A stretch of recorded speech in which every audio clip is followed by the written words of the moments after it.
प्रणाम। ऐसा बिल्कुल नहीं है कि जिसके पास ज्ञान बल, धन बल, बाहुबल हो उसके पास ईमानदारी भी हो। और यदि प्रशासनिक बल आ जाए तो ईमानदार व्यक्ति ईमानदारी के परचम लहरा देता है और बेईमान व्यक्ति के कहने ही क्या।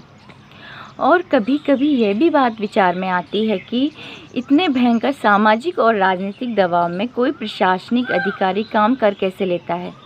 और यदि ये ईमानदार आदमी गलती से कोई नेता हो और जनता ने उससे दया करके संवैधानिक पदों पर बिठा दिया हो तो जनता उस ईमानदार आदमी के पीछे पड़ी रहती है कि इस ईमानदार आदमी की वजह से महंगाई बढ़ी है, इस ईमानदार आदमी की वजह से काम करना पड़ता है, इस ईमानदार आदमी की वजह से मुक्तखोरी नहीं हो पा रही है, इस ईमानदार आदमी की वजह से हमारे सुख भोगों में बड़ी बाधा आती है, इस ईमानदार आदमी की वजह से कोरोना आ गया, इस ईमानदार आदमी की वजह से कोरोना फैल गया, इस ईमानदार आदमी की वजह से 500 की दवाइयाँ 50,000 में मिल रही हैं, इस ईमानदार आदमी की वजह से ऑक्सीजन की कमी हो गई।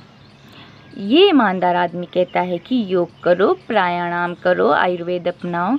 अरे हम बीमार नहीं होंगे तो इसकी टांग कैसे खींचेंगे, लाशों की फ़ोटो कैसे खींचेंगे, कमाएंगे कब? यही तो मौके हैं, ऐसे ही तो मौके बनाए जाते हैं। साधारण जनता को मूर्ख कैसे बनाएंगे, बच्चों का चरित्र कैसे खाएंगे, नीचता और मौतों का नंगा नाच कैसे करेंगे। उत्तर प्रदेश में जनता ने गलती से योगी जी को चुन लिया, जिनका न घर बार, न संतान, न कुछ, ऊपर से ईमानदार।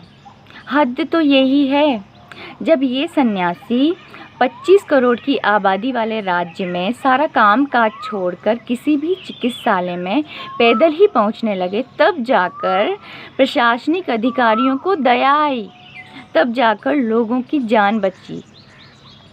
ऐसे कर्मठ, ईमानदार और बुद्धिमान प्रशासनिक अधिकारियों को हमारा नमन। लेकिन इससे एक सीख मिलती है कि प्रशासनिक अधिकारी तभी काम करते हैं जब आप उनके सामने एक घायल केंचुए की तरह पैरों में गिरकर फड़फड़ाएं।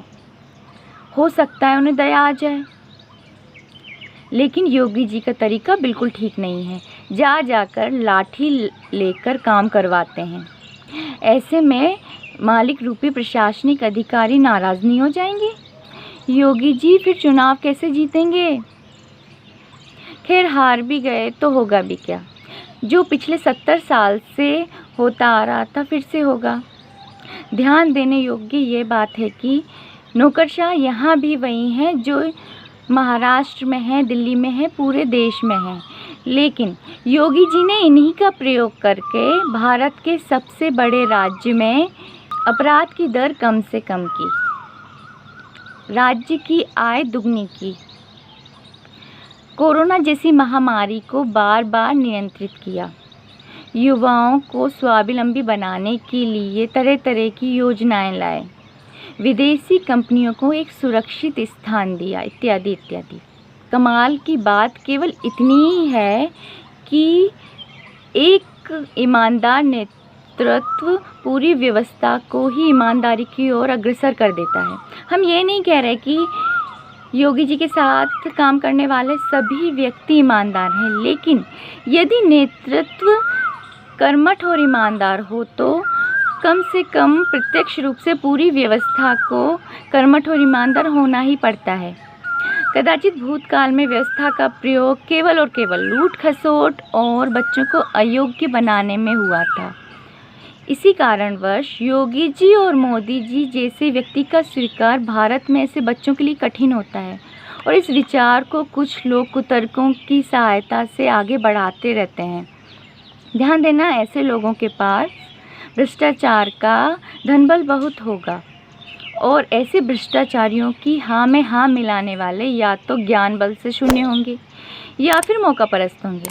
अंत में हम यही कहना चाहते हैं कि हमारे बच्चों का सक्षम, चरित्रवान, स्वावलंबी भविष्य योगी जी और मोदी जी जैसे नेतृत्व के साथ संभव है। धन्यवाद।